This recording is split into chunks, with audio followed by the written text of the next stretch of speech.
you ever like when you were a kid? Did you ever like? And I know the answer is yes for you. Get really fucking angry and like break some shit. Yeah, for sure. I feel like for sure for you, right? Well, why do you think that? I just You get your that whole vibe? yeah. Like I know you were a Okay. bully in high school. I know you had some anger issues and punched some drywall. You know what? It's all coming back to me right now. I'll tell you what. One time I was at home. I must have been like 14. And do you remember LiveJournal? I do. Okay, so like of course me and all my emo ass friends had LiveJournal, right? And I remember this girl that I had a crush on in like it must have been like middle school. Maybe I was younger than 14. Whatever. I was like reading her LiveJournal and she was talking about how she was at like the roller skate with this other guy. And I got so mad that I kicked the wall and I didn't realize that I would have kicked a hole in the fucking drywall and I panicked and I was like, oh my God.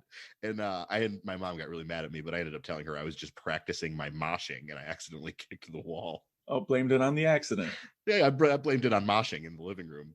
So Well, yeah. if you got to blame it on something, Yeah. moshing is the way to go. Oh my God, dude. So embarrassing when you think about it. Just uncontrolled garbage when you're a kid. Yeah, I think every kid has that moment where he's like thinks he's like strong, or he's just like, well, not so much mad. You get a lot of mad. I I mean, I, yeah. I used to just pretend I was like strong, and I was like, oh, I'm Superman, and I'm gonna punch through a wall, and Oh, then and I then would you did. accidentally would go through like a like wood that was a little too thin, Sure. Yeah. and then there's like my fist print in it. Then I'm you're like, like, uh oh oh, no. that's not good.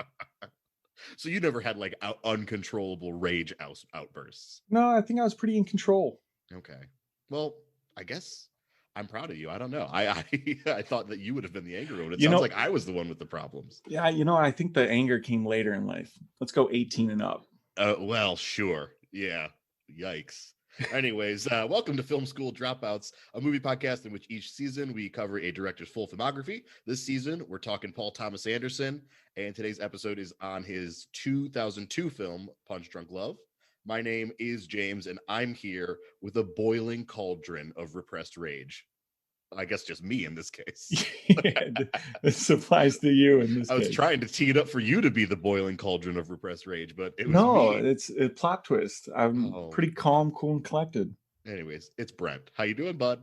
I'm doing good. Yeah, I guess we just kind of covered all the emotional stuff, huh? Yeah. Oh Well, boy. well, let's see if the emotional range doesn't expand by the end of this episode. Oh, it's gonna. We're gonna hit the whole spectrum for this one. Speaking of Spectrum, have you seen any movies in the past week? A terrible transition. No. Oh my gosh, that's funny. Yeah, we'll talk about some little movies. Do I want to do a negative one? Have we ever done a negative one? I feel like I kind of did one last week. Did you? Or last episode. I It? did The Devil Made Me Do It, the newest Conjuring. Sure. I guess you're right. Yeah. Well, then I'll do a negative one. Yeah, I put a little negative spin on it. My little movie this week is actually the movie that I teed up for last week, which is In the Heights. Oh, yeah, you certainly did tee it up. I did. So you went and saw it. All right. So yeah, I mean, here, little story time. So I went to the Michigan Theater to see it.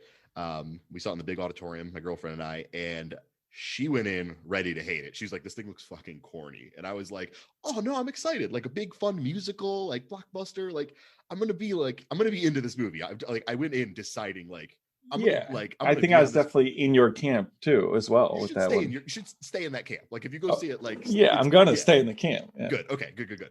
So I'm not going to talk much about it because you haven't seen the movie yet. But yeah, I think I just don't like Lin-Manuel Miranda's work at all. It's actually a really good movie. Like I think all the performances are pretty damn good. Well, two of them are a little bit flat, but like most of the lead performances are pretty good. It's directed beautifully. I think it's a good looking movie. There are some numbers that are exciting, but like the actual text that it's based on, the whole movie, I guess after like the first or second number, I was like, oh no, do I hate this shit?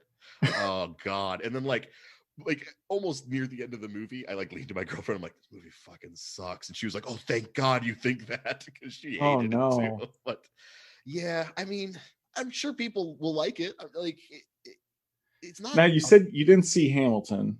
The only other thing I know him from is when he was acting on House. Yeah, I don't know about that. He's just like, like we talked about last week, like he just shows up everywhere and he's like, here's my freestyle. I've got a lot of energy. And like the dude has a good heart. It's just sure. And I didn't know what to think because like I said, I hadn't seen Hamilton. So I didn't really have any base to like, judge what his work actually was before I went and saw this movie. Which is why I went in with such like, I'm ready to love this. And pretty soon after I, heard the first couple songs, I was like, oh yeah, no, this is so not for me. It's way too corny. And I think he's bad at writing music. And just not a fan.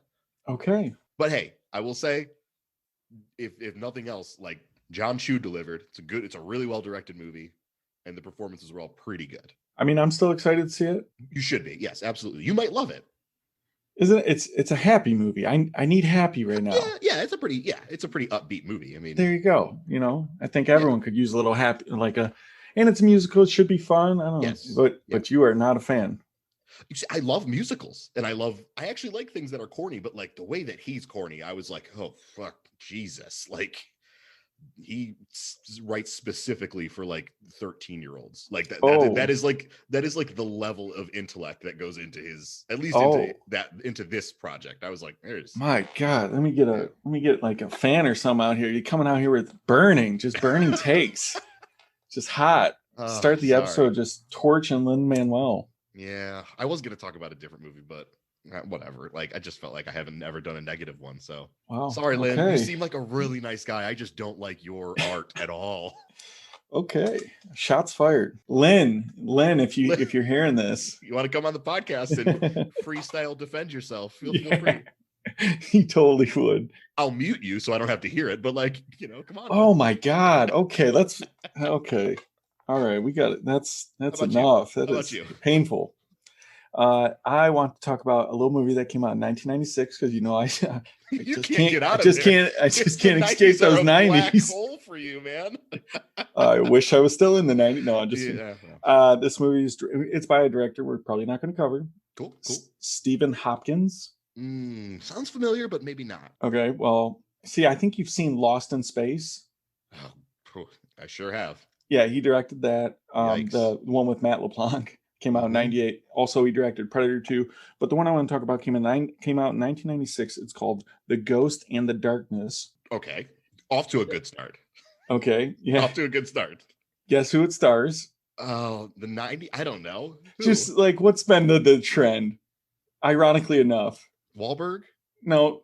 Guess what? It's Val Kilmer. Oh, of course. Yeah, of course. Okay, it's Michael Douglas and Val Kilmer. Val Kilmer's the lead. The scum kings of the 90s. I love it. Oh yeah, it's they're supposed to. There's apparently some man-eating lions in Africa, and they're trying to get this railroad built. So this sounds like a movie directed by a pile of cocaine. It's based on a true story, and in the Field Museum in Chicago, they actually have the man-eating lions. Your favorite museum? Oh, I love it, and. There's actually a little thing where if you stare into the lion's eyes, supposedly it's like resummoning them. So whenever I go to the museum, I it's crazy. It's wild. So, oh man. Yeah, it got crazy. But check out this movie if you haven't seen it. The Ghost in the Darkness. Yeah, you'll like it. Honestly, it sounds fucking great. Is Michael Douglas just like a greasy like sex machine in the movie? I mean, he's the man in the movie. Does he have any other mode? I'm fucking stoked. I love him. Check it out, The Ghost in the Darkness. Hell yeah. And I guess check out In the Heights, I guess. Well, today we're talking about Punch Drunk Love. We are talking Punch Drunk Love. Let's kick it off. Hi, this is Georgia. This is Barry Egan. So what do you do, Barry? I have my own business. We have a non-breakable handle. Let me demonstrate for you. You're married, aren't you? No. Barry, that's your sister. There's this friend of mine from work, and I want you to meet her. This is Lena. Hi. Hi. Do you have a girlfriend? No. It must be weird for you to have so many sisters. Actually, no, it's very nice. All right. Remember we used to call you gay boy and get all mad? What's that? We were calling you gay boy and you got so mad. Okay, so how many times have you seen this movie first and foremost? This is my second time fully, like start to finish watching it. Okay, this was my third. Okay, I've seen the first half of this movie 800 times. Okay. I don't know why. I just like know the entire the first half of this movie, which is the hardest half to watch, honestly. But yeah, anyways. Okay, so when was the first? Oh God, what a crazy movie that we have to talk about, because we have to talk about Adam Sandler today. You do have to talk about the Sandman. The Sandman himself. Do you remember the first time you saw this movie? I do. Talk about it. It was probably I'd say 2-3 years after it came out. Like it wasn't one that I saw right away. Me either. My cousin Andy actually told me to watch it, and I was at his house, and he went to bed, and I stayed watching the whole thing because from the moment it started, I couldn't look away. You couldn't look away from this movie, obviously, because it's fucking gorgeous, right? It's not just that it's gorgeous. It's it's a tough one to explain. Okay. Because I'm going to just say it right off the bat. I think this is the best Adam Sandler's ever been. I mean, there's only like 1.5 other movies that you could really make that argument for, and I still think that this one trumps him. Well, yeah, he got close with Uncut Gems. It's like Uncut Gems is damn close. Yeah, it's like 1 and 1A. It's really close. I mean, I know that you have a weird prickly problem with this movie. I think he's fantastic in Funny People, but we'll get to that movie one day, I'm sure. Yeah, we'll get to that one. That funny movie. It's funny. No. Oh God. Yeah. All right. Back to Punch Drunk Love. Yeah. The first time I saw this movie, this movie came out like I think 2 years before Spanglish. Okay, and that's one of the few I haven't seen of his. Okay. Well, there's like 2 I haven't seen, and Spanglish is one. Well, yeah, keep it that way. Keep it like that? Yeah, keep it that way. I kind of this movie came out when I was 10. I was big on Adam Sandler growing up. Like he was sort of the comedy guy for me. Yeah, more than anyone else. I mean, yeah, forget about it. Icon, absolute icon, especially for people our age. So I grew up on Adam Sandler. When Punch Drunk Love came out, I was 10 years old. I was either not even aware that it existed, or like it was one of those things where it just wasn't in my orbit because I was too young. Yeah, no one's gonna suggest. Well, it's a Paul Thomas Anderson movie, and he makes heavy movies. Yeah, and I didn't even know who Paul Thomas Anderson was when I was 10. Yeah, like, 10-year-old is not gonna seek this one out. Even with Adam Sandler above the title, like that, this just flew by me. And then 2 years later, Spanglish comes out, and everyone shits all over Spanglish, rightfully so. It is a bad movie, and like I just sort of equated the two because those were his 2 dramas that he made within like a short period of time. So I always in my head when I was growing up, I was like, oh, that's 2 shitty drama movies he made. And then I remember, which we'll get to next week, me watching There Will Be Blood for the first time and immediately being like, who fucking made this thing? And, immediately like seeking out everything he had made. And I was like, wait, he made Punch Drunk Love? Is that movie good? Like, so confused, Started connecting the dots. Exactly. Yes. That's hopped on that PTA train and never looked back. Toot, toot. Yeah. Yeah. So I go and I seek out Punch Drunk Love. And just like you just said, I put it on. And within 10 seconds, I was like, holy fuck. Like I vividly remember watching this for the first time because it's such a sensory experience. You're just getting assaulted in like good and bad ways from all angles, and it's just, oh man, what a singular movie this is. I can't speak highly enough about I don't want to. I will say it's a masterclass by Sandler. It is incredible what he does in this movie. And so let's kick things off. Let's talk a little bit about Adam Sandler. Before I think you and I should actually just like go off and like talk about Adam Sandler. But before that, I want to talk about his casting in this movie, which is a crazy thing in and of itself. I mean, you got your Guzman. Love me some Guzman. You got the goose. What are you gonna do? He's great. He's great as usual. Like he's a little quirky. Like he plays a very straight lace. Like he's a lot of what Adam Sandler's character would make a lot of people like react, like almost laugh. Yeah, and we're just like squint confusedly, like what's this guy doing? Very early on the movie, like he wears we got to talk about the suit because Adam Sandler wears the blue suit. Oh, the iconic blue suit throughout the entire movie. It's incredible. You got Guzman, you got Emily Watson, and Philip Seymour Hoffman, obviously coming back for a scuzzball role, which I think he's great in. He's incredible in. Yeah, he's awesome. Who and plays then his sister? the other sister is Mary Lynn. I always fuck up her last name. Rajskub. Yeah, you will take that. Yeah, she's been in movies. You know, she was in 24. She was in Little Miss Sunshine. I don't know. You'd recognize her. And she's the other like main character. There's only like 4 characters in this movie. This movie is a lot like Hard Eight. It's a lot smaller than his last 2 movies. Like way tighter, way shorter. But no, coming back around to it. Paul Thomas Anderson's coming off of Magnolia. It's a pretty good success. He gets the movie gets 2 Oscar nominations. Critical darling, everyone likes it. He makes this heavy ass movie. We forgot to talk about it, but I think Paul Thomas Anderson's dad died either while he was making Magnolia or right around that time. Yeah. So it was just, I'm sure, a heavy time in his life. Like making that movie alone probably was a very emotionally taxing, project. Oh yeah. And doing anything with loss, while you got to deal with loss, it's brutal. Yeah, it's a 3-hour movie. Yeah, I'm sure it was tough. And then, of course, like his dad dies, so he's sad. So I know right afterwards, he's coming off of it. He's like, I need to make a short movie that is entertaining and that I like. So, this is what he did. This is what he does. Right. This is Paul Thomas Anderson's idea of like a short little nice movie. a movie that I sometimes can't even look at because it's so like emotional. But he comes off Magnolia and he wants to make this short movie. He reaches out to Adam Sandler, and I love this story. He reaches out to Adam Sandler. He's like, hey, I want to write a script for you. And Adam Sandler was I can't remember what movie they were making or whatever, but Adam Sandler was like, oh yeah, sure, whatever, dude, like you sound nice. And so Adam Sandler ends up going to one of the premieres of Magnolia. He said it was a sold out show. He said he sat in the front seat and was just staring up at the screen while Magnolia played. And the quote he had was, and I'm paraphrasing here, but like, he wants me to do this. This guy's so much better than me. I'm going to fucking ruin his movie. That was Sandler's reaction to seeing Magnolia and like knowing that PTA wanted to work with him. Because Sandler had never done this before. Oh, I know. You're basically saying Paul Thomas Anderson came to Sandler and was like, hey, I'm going to level you up big time. Maybe. Yeah. Yeah. And I think. And Sandler was like, no, I'm ready to level up. Let's do this. And this is the product. Yeah. Yeah. He took some convincing because he was, yes, exactly.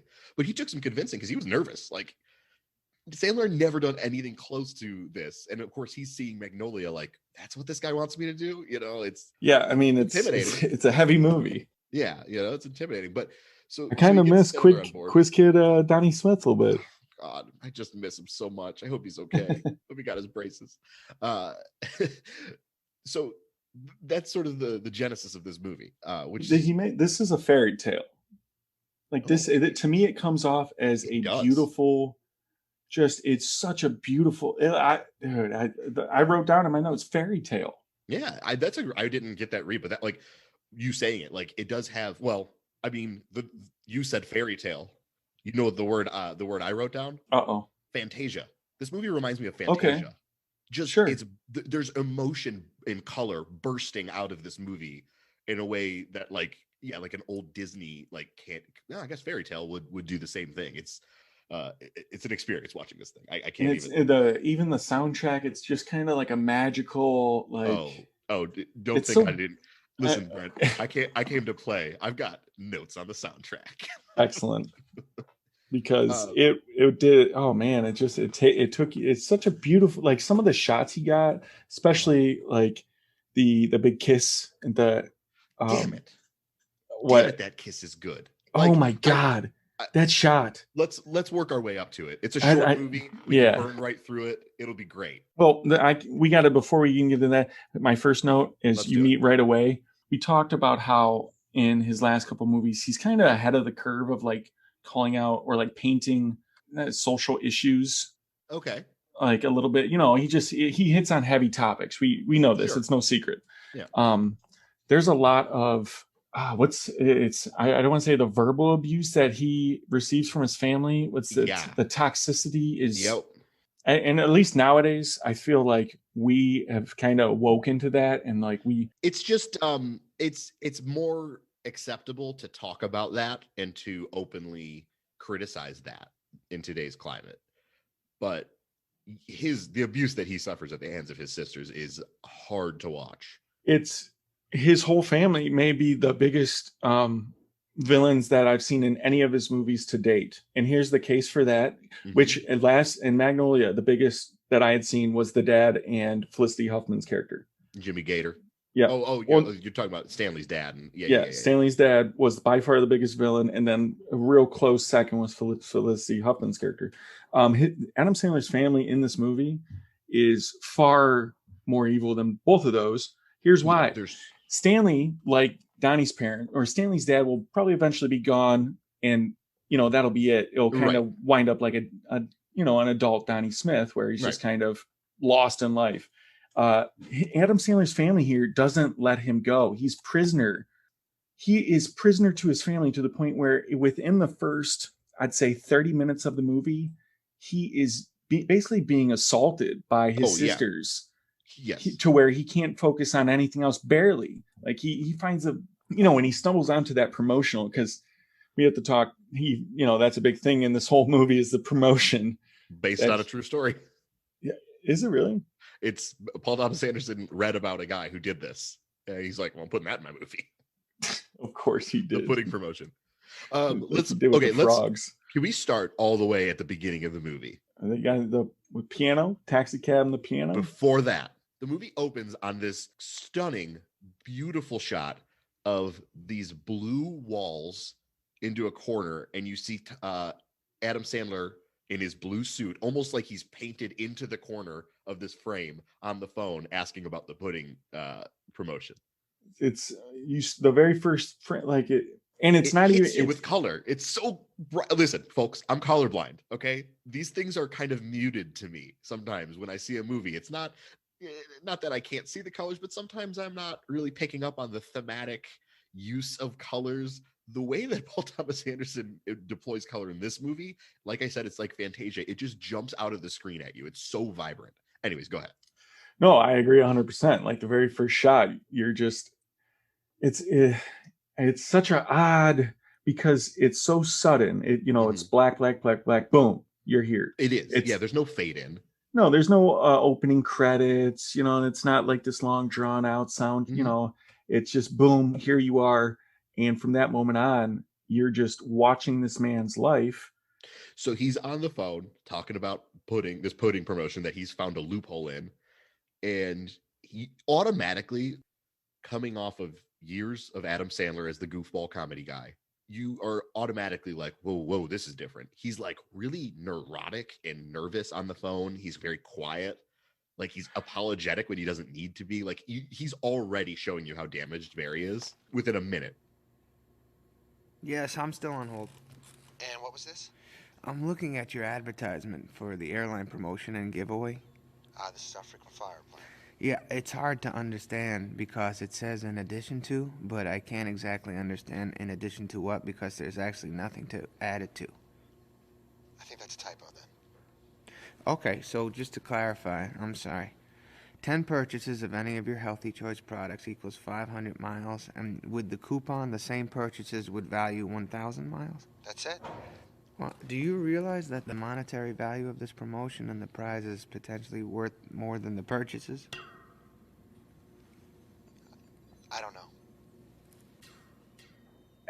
That I think that plays a lot into it, because you're so used to these Adam Sandler characters leading up to this film where he's like kind of like calm, and then he just has like an outburst. Yes. That's the Sandler thing. He's one of the great exploders. Yeah, we talked about Pacino being very good at exploding in the Insomnia episode, but Adam Sandler is right up there with him. When he explodes, it's fun. You want him to. Yeah, they are probably the two best exploders in the game. The thing is, the difference between this movie and all of Sandler's other movies is it's funny when he explodes in his other movies, and there's no consequence. There's no context. Like usually he just gets angry about something, and then Happy Gilmore throws a fucking whatever, and then the next scene it's like, oh, that's nice. All right, next, moving on. But this movie, there are consequences. Yeah, like he's always, when he explodes, it's like, Sandler's always at like a 666, 888, and then 1010. Here it's like he's one the whole way. He stays one, and then at times he flashes but it is a boiling one. Like he's very calm and quiet, but you're the whole time you're like, oh god, this guy's about to fucking explode any second. But that's what I'm saying. Maybe Paul Thomas Anderson played into like audiences' expectations to where I kept waiting for him to do his normal exploding, but I don't know, it just sucked me in and made this character so believable because you can't, like, he normally cartoon character explodes. He's like the Hulk. He's like the Hulk. Adam Sandler's like the Hulk. You want to see him get angry. Yeah, because it's hilarious. The fun of it is like you kind of don't, because you're like, oh no, don't get angry. But then it just takes me back to like, now you're gonna die, clown. Like, yes, exactly. It's fun, but with this movie, like I think immediately you're like, oh no, when he breaks, it's gonna be bad. I'm gonna feel so terrible when he breaks in this movie because it's not gonna be funny for anyone. Well, and then should we talk about the first time he breaks? No, absolutely. Okay, we got some things to work up to because I want to talk about every fucking frame of this beautiful movie. Because when he breaks, I break is what I was gonna say. So yeah, this opening couple minutes, there's no music. It's the opening half of this movie, but especially this sort of intro to the characters is very violent with the way it like uses sound. It's a very violent movie. You have the opening where he goes out to the street, and the first thing he sees, a car fucking barrels over into this terrible violent car crash, and he just looks panicked, but he doesn't go and look. It's a very loud moment when the car careens out of control and barrel rolls. Yeah, no, it's startled. It startled me. I think it's 3 for 3. That startled me because it's not something you really. I didn't remember. It comes out of nowhere. Like it doesn't really play a role, so I kind of forgot it. And 3 for 3, I'm going to tell you what I think of that scene in a second because I want to talk about this. There's a little theory. Yeah. Okay. So the car, it's like a peaceful morning. He's waiting for everyone to come in to work. Sunrise, beautiful. Sunrise. He's drinking his coffee, and this car accident happens right in front of him. He's like, you can see how nervous he is. He doesn't want to go look at it, and then immediately after that, a taxi van pulls up right in front of him. It's really loud. It screeches to a halt. The door slams open, and this unseen stranger sets a small little harmonium. It's a little tiny piano right in front of him. And then the taxi, it's such a violent, loud scene. Like, it's not a piano. It's not a piano. I have a piano at home. And then he goes back inside, and this is when we meet Emily Watson, who brings her car to the garage next door, and she runs up to him and asks him whatever. She's wearing this like beautiful. She's great in dress. This role. She's so good in this. This is like a lot of people have that theory about the manic pixie dream girl in like rom-coms where it's like, there's this character who has no like absolutely nothing to her. She's just there to fix the male character's life and like be sweet and charming. Yeah, and same with my life. You know, I always fall for them. You only go for manic pixie dream girl, and they always disappear like little figments of my imagination. Alrighty then. Okay. No, but I think Emily Watson is sort of filling that same role. She is sort of a manic pixie dream girl, but I think the difference is she has actual like character motivation. She is the one who's pursuing Barry in this situation, and it's because she's interested in him, not because she's Kirsten Dunst showing up in the middle of Elizabethtown to be like, "I've fixed your life." Like it's not that. She's a real character. I don't think. Yeah, I wouldn't really apply that to her at all. Do people think of her like this? No, not at all. I just think she has a very like ethereal quality to her. I think everyone does in this movie. That's true. Yeah. Except for the demon sisters. Yeah, they are. Well, they're otherworldly too. Jesus. Demons. Yeah. So she comes up, introduces herself, and then he goes back out to the road and is looking at the piano, and it's this long. He's like just looking at it, and all of a sudden, boom! This fucking huge semi truck, just really loud, strolls by. He grabs the piano and runs back. It's again really violent, really loud, really abrasive, and I think all of this is sort of to do with Barry's mindset, which is like everything is sort of impeding on his brain right now. He's so sensitive to anything around him. I mean, this is like just because the car crash in the beginning is so bizarre and never spoken of again. Well, just the way you put it right there made me think like it also gives him like just an overall caring quality because he didn't want to see that piano smashed. Right. Oh, that's true. That's It's weird the way he grabs the piano because it's very. He grabs it in a panic and he runs off, and it's like it. Now that I'm thinking about it, it was almost in a protective manner. Sure, yeah, I think that's a good read. I think that plays into what my read is, which is the car crash in the beginning is so like I said, it's just a strange thing to put in your movie to like never go back to again. It almost feels in the same way that everyone sings in Magnolia, where I'm like, okay, it's obviously like that's more of an emotional representation than anything else. I think the car crash is supposed to be representative of Barry's rage, and the piano is supposed to be representative of Lena coming to like save his life because he embraces that, and the car crash he doesn't go towards. Okay. That's sort of the like only emotional thing I could. You like that, huh? I'll take that. I'll take that. It's just the only way I could explain like why he would put a fucking terrible car accident right at the beginning. Yeah, I mean, it's like this movie, and that's what I love. That like, don't tell me, show me. Agreed. And this is exactly what the kind of, this is how I want to meet characters. You don't have to explain your movie to me. If I'm a dumbass and I can't pick it up, that's my fault. That's not your fault. Don't I'm not a child. Don't explain. Now, if you're Tenet and you're trying to no. Well, that's a different thing because he's over explaining, and I'm like, no. My brain is turned off. My brain is scrambled eggs. And after all of this, we get these heavenly, transition scenes with these colors meshing back and forth and changing, and it's these vibrant rainbow scenes, and then it like fades into like black with stars and back into the colors. It's gorgeous, and it's weird because this film constantly like bounces back and forth from like this surreal, like overwhelmingly peaceful, beautiful film to like this chaotic energy that is just distributed by everyone and everything, and it's just like, geez, oh Pete, but it's so balanced to where it's not like jarring, and it isn't. I agree. I do think that like as the movie goes on, especially the second half of the movie, it starts to become a very triumphant, like happy movie for me, where I'm like, oh my god, he's actually like doing it. He's becoming a happy person. Like, yes, like it's not so violent in the later half. Well, yeah, I mean, we have to talk that or say that it is truly a feel-good movie. It really is. I know that it is a hard movie to watch because of Sandler's just raw, exposed nerve of a performance.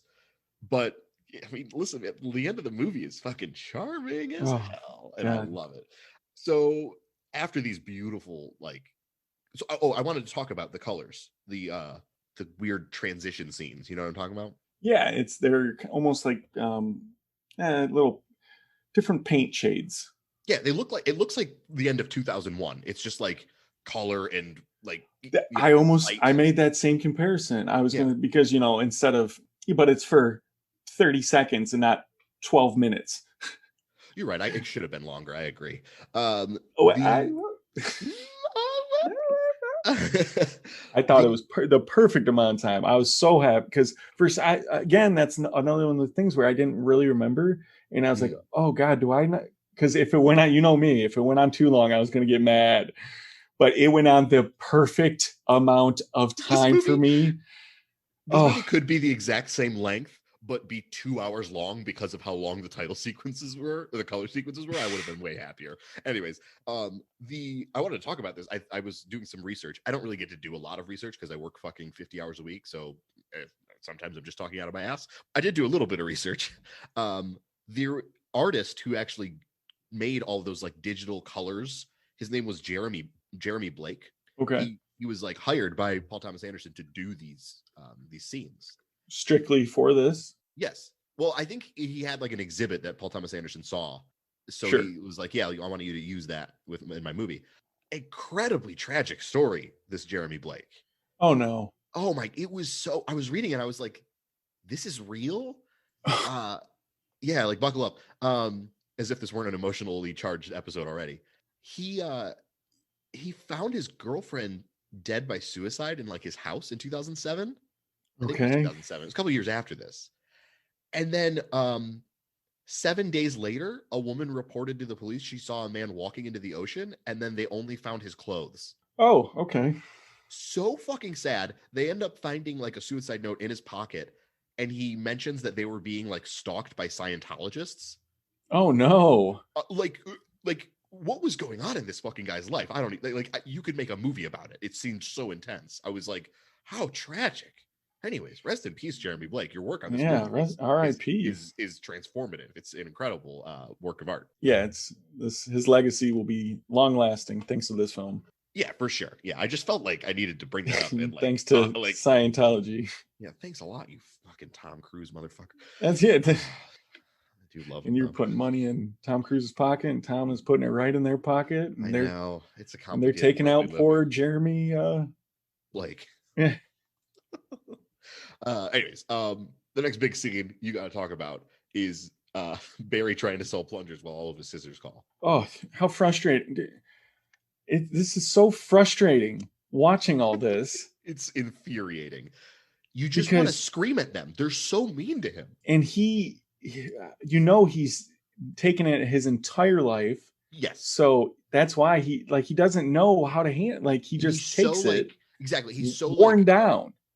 That's the perfect way to put it. He's so worn down. Whenever they yell at him, he's like, "Okay, thank you." Like, there's no. Because I'm sure when he was younger, he probably tried to take a stand a bunch of times, and they talk about him throwing the hammer through the glass door and stuff. Like, but that's just obviously it comes out of him.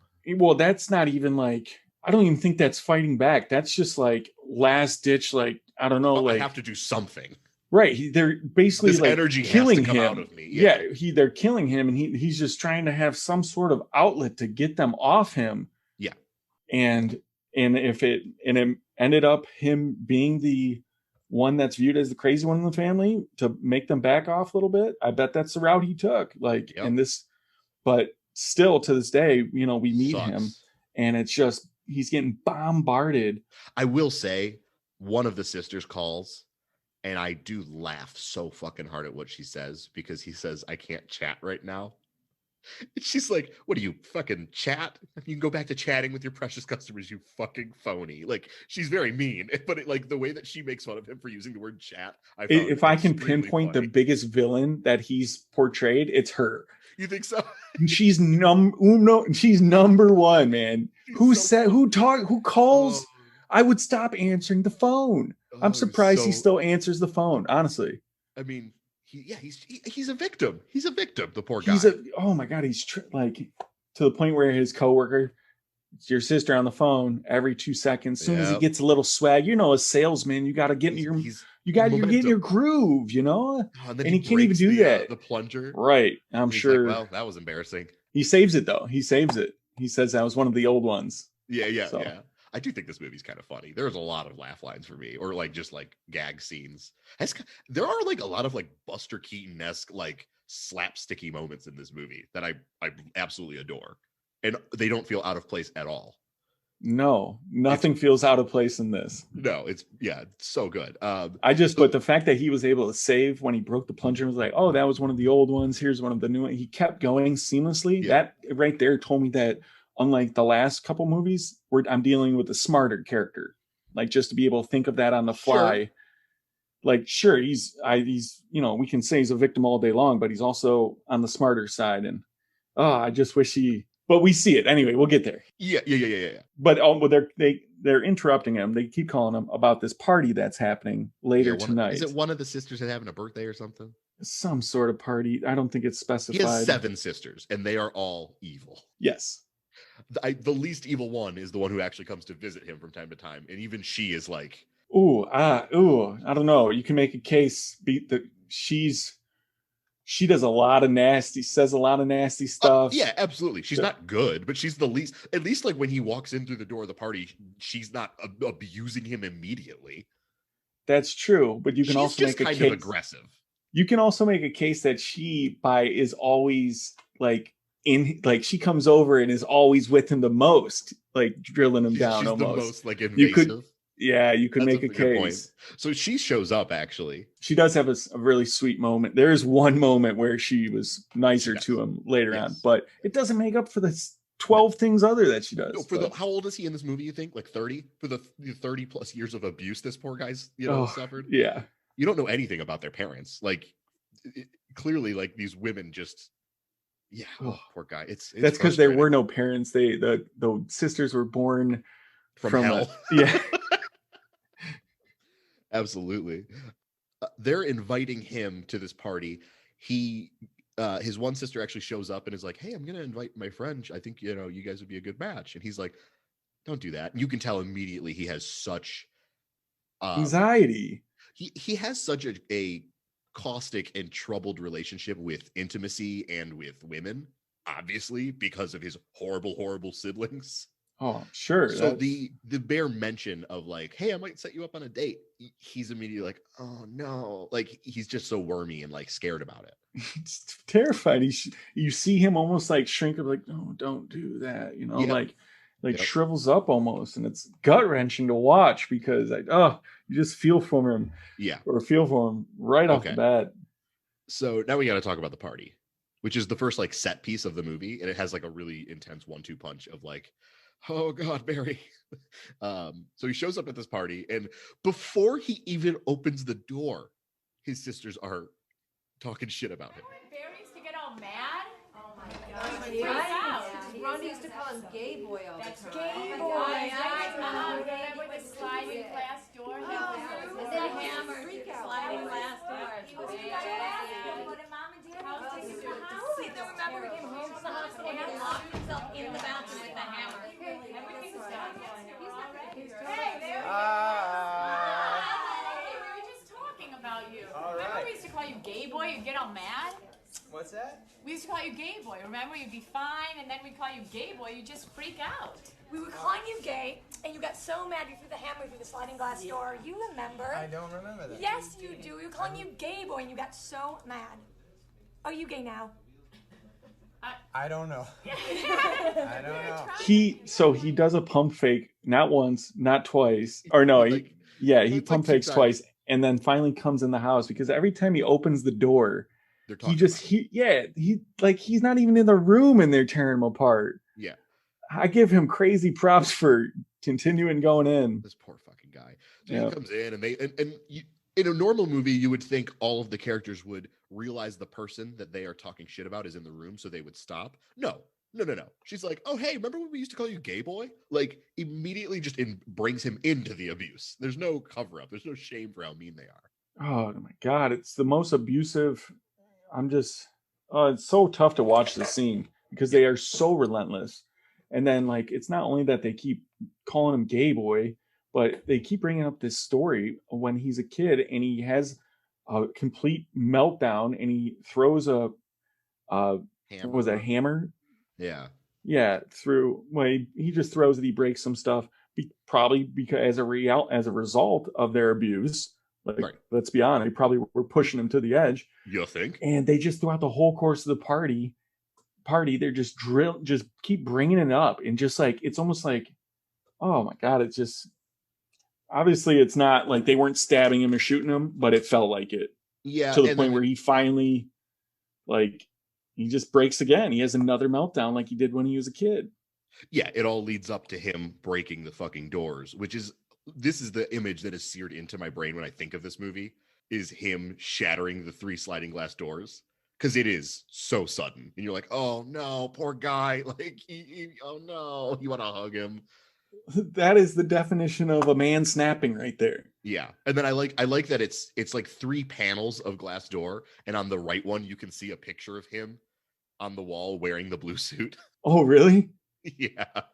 Yeah, I don't know. Yeah, not only that, like he like that we talked about the suit a little bit, like he probably put on the suit to start feeling good, and instantly like that's just another thing the sisters are hammering about him on is this suit that is supposed to make him feel good. It's like it's a nice suit. It's a great looking suit. He looks nice in it. He can't do anything to He's feel a good. Boy. Gosh. They're just, why are you wearing the suit? Why are you wearing that suit still? Like, just shut up. Let me wear my suit. Oh, it'll get better, Brent. But then the very next scene after he breaks it, and I love how he breaks it because it's like the vicious, like that's my Sandler. Yeah. Like it's it's like a punch kick combo. Yeah, that's the exploding I wanted to see right there. But then the very next scene is him talking to one of his sister's husbands, probably the homeowner. This is the scene that like I almost can't look at. I think it is too exposed, this scene. It is so hard to look at. I'm sorry, about that. Sorry about what I did. It's all right. I wanted to ask you something because you're a doctor, right? Yeah. I don't like myself sometimes. Can you help me? Barry, I'm a dentist. What kind of help do you think I can give you? I know. Maybe you know other doctors. Like a psychiatrist? I just don't have anybody else I can talk to about things, and I understand it's confidential with a doctor. And I don't want my sisters to know, okay? 'Cause I'm embarrassed about this. All right. Barry, if it's about getting a phone number for a psychiatrist, I can do that. It's not a problem. But what exactly is wrong? I don't know if there is anything wrong because I don't know how other people are. I sometimes cry a lot for no reason.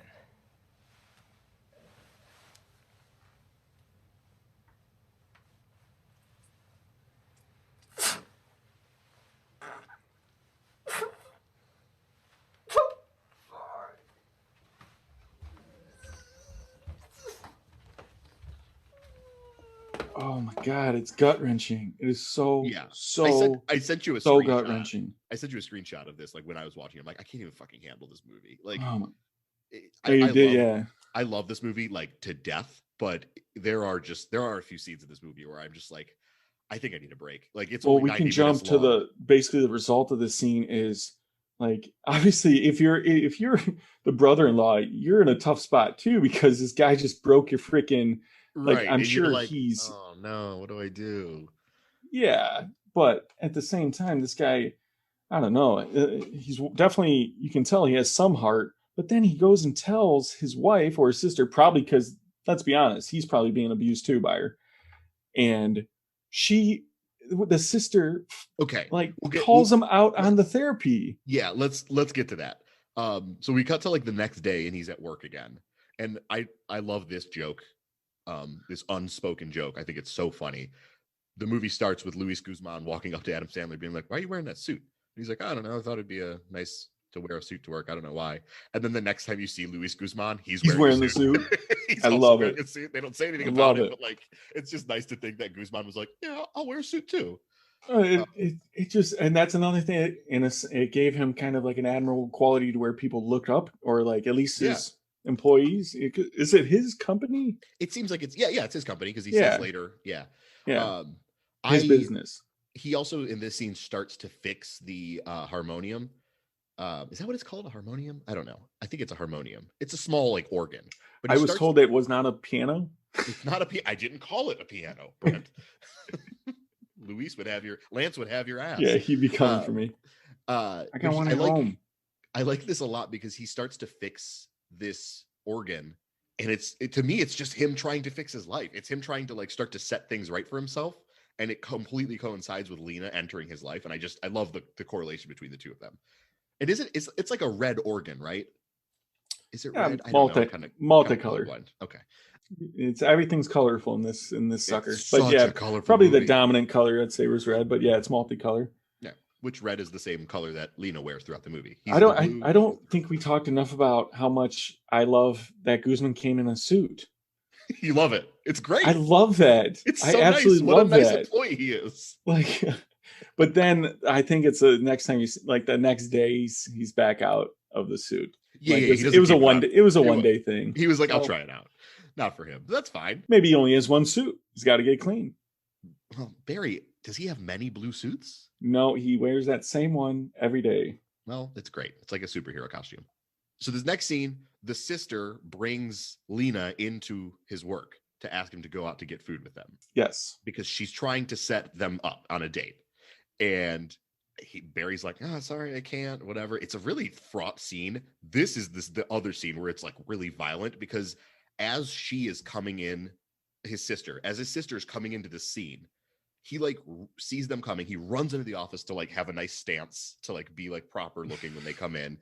And as things start to spiral out of control for him, as she starts to out him with the therapy thing and starts being like, what's up with this pudding? Why are you still wearing that suit?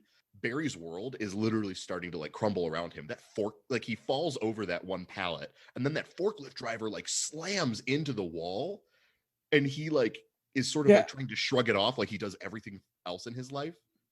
I don't know if that was kind of like a meta, like part of me think it could have been like a metaphor for how his life was going at that time. I think so, yeah. But even if it's not, like just the dot, like everything that's happening makes it so damn entertaining to watch. Yes, because there's, you know, he's dealing with this verbal assault from his sister constantly. He's also has to make a good impression for this, you know, I don't want to say dream girl, but someone that he's extremely interested in. Yeah.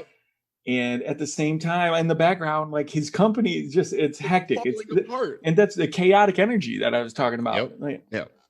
Crazy. So, I mean, I absolutely love like all of this, which I will keep saying for this. How can you look away? Like I know. So after this, he kind of flubs it with Lena. Like it's a little embarrassing. She comes back in though and asks him to go to get food with him. And he's like, sure. That's why she's not, she's too grounded. She's too #girl boss. You know, she's I feel like not a girl boss. I feel like she knows what she saw his picture and was like, you mean genuinely she's a #girl boss, not in a like us rolling our eyes. Oh no, not in an Avengers Endgame kind of. Oh no, oh god. No, I think she's I love her performance here. She's so real. She feels like a real lady, because she said she got out, or her last boyfriend was like 3 months ago or something like that. Yeah, 7 months ago, or was it? Not recently. She was married. It was okay, but the fact that she comes back and she tells him like, "This is I saw your photo and I wanted to date you." Yeah, and I love. I love her here. So anyway, go ahead. Yeah, I think she's fucking wonderful in this movie. I think we actually skipped over the sex line scene, did we? I want to talk about Emily Watson real quick, since we're on her. Sure. Why didn't she get more roles? You know, I am not sure. She is not a actress who really shows up in a lot of things, you know? Yeah, besides this and like, I always mix her up with what's her face from Shame. Oh, I don't know anyone from Shame. No, the Fassbender Shame. Oh, Carey Mulligan? Yeah, because they look... Oh no way, no. Yeah, I don't know. I think Emily Watson's great, but yeah, she's not an actress who shows up in a lot of things. No, I see Godsford Park is what she's known for on IMDb. Oh, you know what? Do me a favor, Brent. Stop looking at her films because we'll come back to that later. Right. Right. Okay. Anyways, yeah, we skipped over the sex phone call, because I think that happens right before she asks him out. Yeah, because that's just part of that scene we were just talking about with all the chaos going on. That's also part of it. Right. In the back of George is calling him. Yeah. Oh my god. Okay, so let's talk about the fucking phone call. Oh god. After the party with his sisters. This poor fucking guy. He's so sad. He's so lonely. He just needs some companionship. So he calls a sex phone line, and to talk. And like, honestly, it turns into a little bit later, but yeah, he doesn't even really want to like do anything sexual. I think he just wanted some companionship, and because it was a sex line, she just forced it in that direction, and he went with it. We know exactly why, because it's a scam. But right, I really like. This scene is very well staged. It's really intense to watch and like kind of uncomfortable because it's a man uncomfortably calling a sex phone line. But not only that, a man doing that and giving all his private information. So the first note that I have on this scene is that I do love Barry. I think he's a great guy. He should have hung up, because he says, "Is this confidential?" And her response is, "What do you mean?" Okay, hang up. Like, we're done. Like, but I get it. He's very desperate. He's very lonely. The poor guy. This is probably we're probably right there watching the loneliest. Yeah, rock bottom. That's probably the lowest point in his entire life as far as companionship. And he's just so like I get a very clear sense of desperation from him during this call, to the point where you hear the hesitation when she's asking for, eventually it gets down to social security number. It takes so long. Yeah, he is hesitant because he knows better, but he is so desperate. Yeah, and it's like you can almost see him trying to like talk himself into doing it. Yeah, it's tough. It's tough to watch. I do love one part of this scene, which is when he starts to talk about his business, and it's the only time in the entire phone call where he's like got a little bit of energy, and he's like, "Oh, I work hard at my job. I think I could be doing better." Like, you can tell that he actually cares about it. I love that. It says so much about him. Because honestly, if you took away that job, this character might be really dead. Dead, or just really bad off. Yeah, like that. He takes pride in his job, and he does. And I'm so glad he had it. Yeah, me too. So yeah, he gives all of his information to this sex phone line, and that comes back to bite him in the ass later, which we'll get to in a second here. Do you want to give a little imitation of her on the sex line real quick? Yeah, sure. I'm looking at my shaved. No, I can't even say it, can I? Oh man, you ever call one of those? No, I'm just kidding. The next scene is, like we said, that where Lena is brought in, and he's getting bombarded on all ends. His sister's like assaulting him. His workshop is falling apart. He's getting these calls from Georgia, who's now threatening him because you find out that it was a scam. She took information. At this point, it has become a full-blown blackmail. Yes. Yeah. She wants his money. I do like that he immediately calls and cancels his card. Yeah. He's, like you said, he's a smart guy. Yeah. He's very nervous while he's doing it. Yeah, he probably woke up thinking, he probably woke up feeling that it was a bad call. It's just that in that moment, every weak moment right there. I don't think he did, because when she calls him in the morning, he seems so like he doesn't realize it at first. So I think it does dawn on him after she calls him, and he's like, fuck, this woman's got my info, man. Yeah. Yeah, because she calls him bright and early before he even goes to work. Yeah. Garbage. What a garbage person. Yeah, and she starts off nice, saying, I could really use some help, like all scams do. Oh, and then it gets aggressive. And she's like, oh, why not? Aren't you a big businessman? Yeah. No, you. And then she's like, I need you to not cancel your credit cards. I need you to up your limit. I like that. I like that she escalates along with everything else in that scene. And her last line is like, "You just started a war you can't fucking afford," and then hangs up on him. And you're like, "Uh-oh!" And then you jump to Utah where they're at. Love it. You get the beautiful Jeremy Blake color sequence. It says Provo, Utah, and now we're with her. And is it her brothers? I don't know. It's a little unclear. There's these three brothers.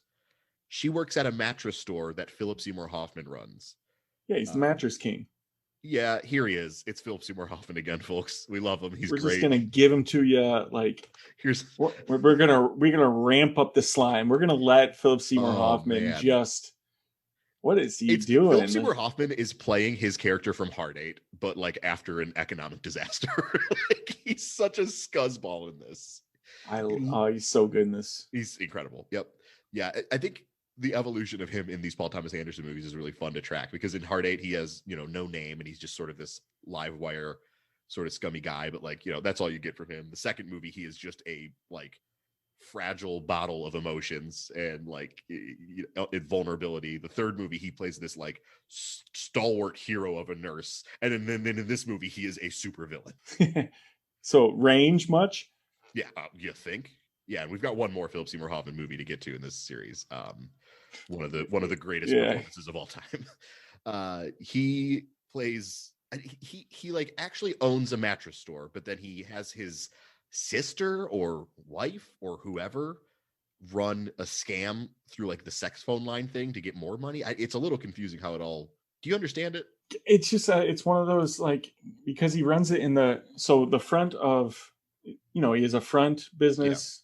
and then it's back business where sure. probably he's not reported none of the income. Also, is he running a venue out of his? Because his intro scene is like a band playing on a stage, and he's like, "No, it sounds like shit." And then I think he walks into his store. Yeah, way I gathered, that's like a little like shopping complex, and he owns probably like a few of the stores, probably the biggest one. Yeah. So like probably on the other side was like maybe a little bar or something. Sure. Okay. But either way, slimy in this. Yeah, and in the middle, like where no one can really keep track, he probably has that little scam, sex phone scam. So crazy. So he sends these 3 brothers off to attack Adam Sandler. For like they already got a ton of money out of him. I don't think they did though. I think he canceled the card before she was able to get any money because the lady on the phone said that no money was missing. Well, but they say what he's getting charged for in the beginning. I assume they were just going to take more. They wanted to keep it open and take more after the initial. They got like, I'm sure they got whatever money for the call. But they want, because she asked for like $750 more. Right. So yeah. He sends these 3 fucking these goons. guys look. These guys look like they only eat meth. Like they are just like so gross looking. Yeah, surfer boy meth addict. Yeah, for sure. So they go after Barry, and we got to talk about Barry's date, because before this happens, Barry has a date with Lena. Oh, yeah. Cool. Another hard scene to watch. They go out. We're bouncing around a lot, so I'm getting kind of like sidetracked by like little moments that I want to like cover. When his sister corners him in his office and is like, "Barry, did you ask for a psychiatrist? What's wrong with you, Barry?" And he's literally backed into a corner like a little boy, and he turns away from her and looks at the wall and just says, "He is lying." You're gonna rag on me if I do this. I'm not gonna rag you. Why would I do this just to rag you? Can I ask you a serious question? Did you ask Walter to get you a shrink? Barry, did you ask Walter to get you a shrink? What's the matter with you? Are you okay? He is lying. You're being weird again, Steve. Please don't be weird. We should be going. Yep. No. And you're like, "Oh, Barry." Like, oh, you poor little guy. Oh, it's so like I said, it's tough. It's terrible because that was his like only shot, or like he just basically threw up a hand asking for help, and she smacked it back down. She hadn't even smacked it back down. Just like the way she brings it up in front of Lena is so rude. Where she says, like within earshot of Lena, she says like, "Do you have a crying problem?" And it's like, why are you trying to emasculate this poor guy? That to me, that is the opposite of help. That is making him feel small for asking for help, and it's terrible. And it's so terrible. It's abusive, and the fact that she does that in front of a girl that he might like, it's so scummy. And I'm not even sure she's the worst of the sisters. It's tough to watch them just abuse him throughout the entire movie until we'll get to it. Okay. So the date scene is great. They have a pretty nice connection. She admits to him at this scene, like, "I saw your picture and I really wanted to meet you. That's why I came to the garage in the first place. I just wanted to meet you." Yeah, I love it. The date's going great. I think it's going good. I think it's going very good for a first date. It's cute. It's awkward. Like for Sonny, that's a great date. He hasn't she hasn't ran off. I think we're taking that as a major. You just call him Sonny. Sonny from Big Daddy. I did. Oh God, our secret first episode. No, I think that the first date is very nice. It's very sweet. They're getting along, and what causes him to go into the bathroom? What was that? He brings up the freaking traumatizing story that the hammer, because of course. His toxic ass sisters brought up a vulnerable time in his life, and made sure the girl he liked knew about it. Yeah, and it's another instance. So he goes into the bathroom. Yeah, that of course that he gets his mind thinking like, "Oh my God, I'm about to blow it. She's gonna know." Like, and he panics, goes in the bathroom, and destroys it. He destroys the whole bathroom. It's all gone.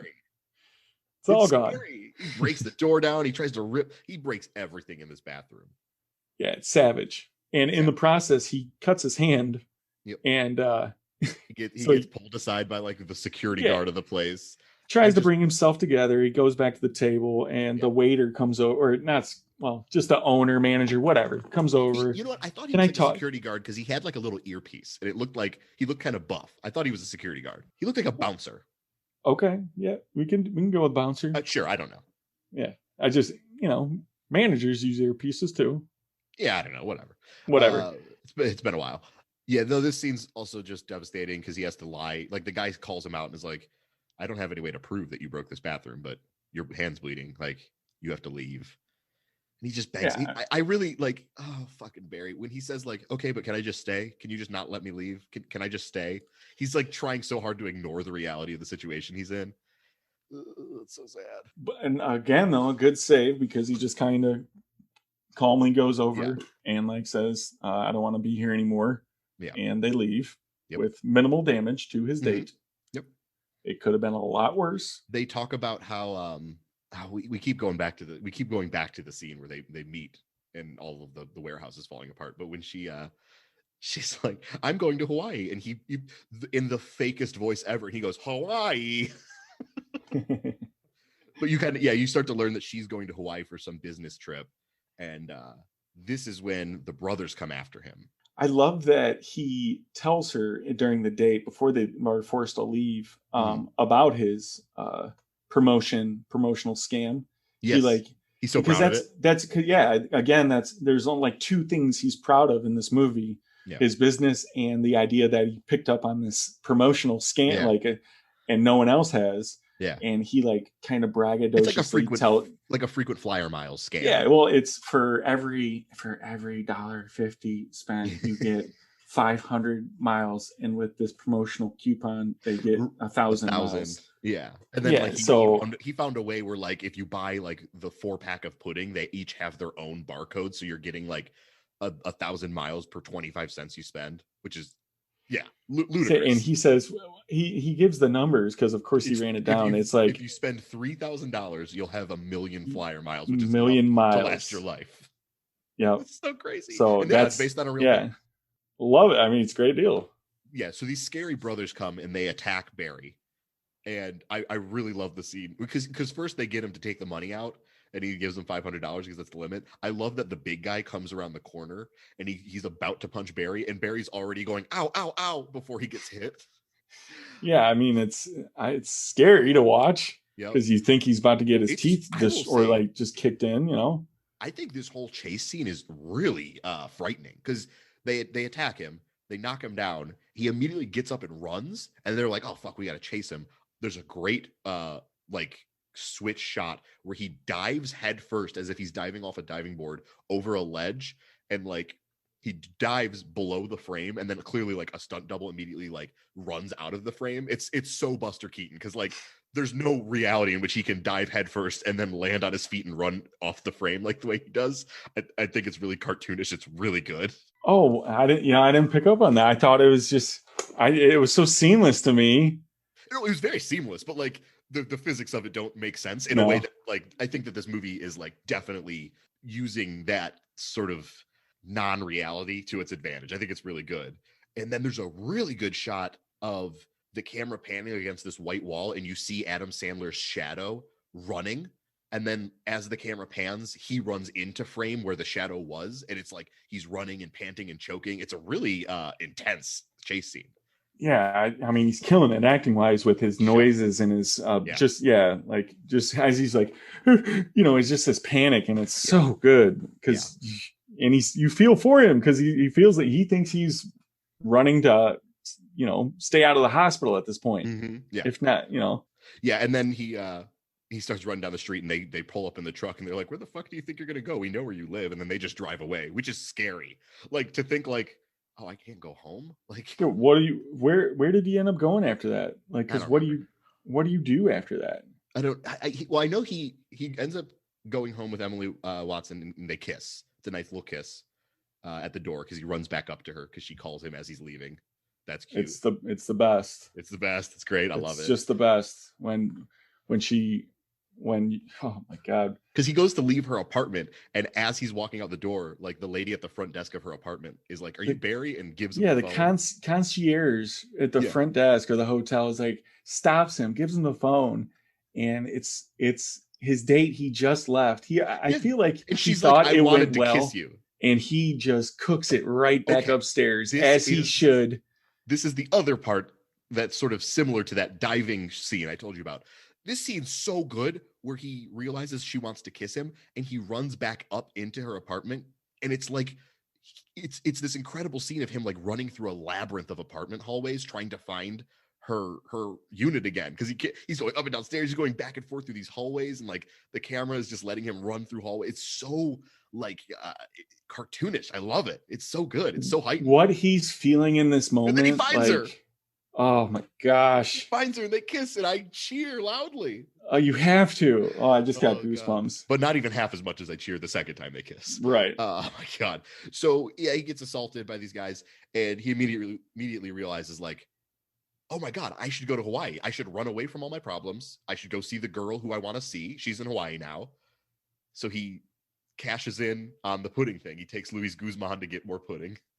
And is so this is one of the most beautiful. I love. There's a lot of things that I love about this movie, but when they show him just overwhelming with joy, dance, and with Luis Guzman in the grocery store, he's dancing like a little kid. He's dancing like Charlie Chaplin. It's a beautiful thing to see. He's like tap dancing in this supermarket. If I could bottle what he's feeling and just you'd be a millionaire, man. Just sell that feeling.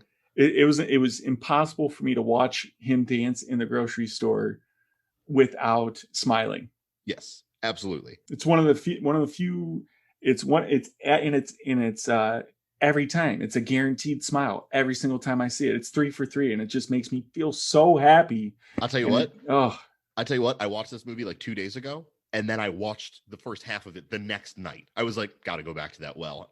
Got to see him up to that scene at least. Yeah. I want to take a brief detour here. Now that we're like, I think this is a good jumping off point. We talked about the grocery store dance scene. I want to take a brief detour to talk about the score of this movie, which is by John Bryan.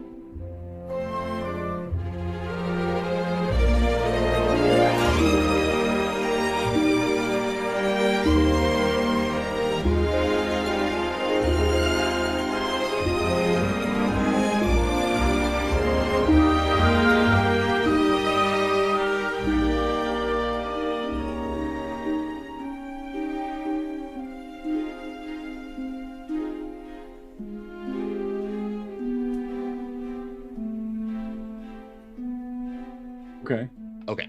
So I have the Criterion Blu-ray of this thing, and I watched all the special features. It was great. I had a wonderful time.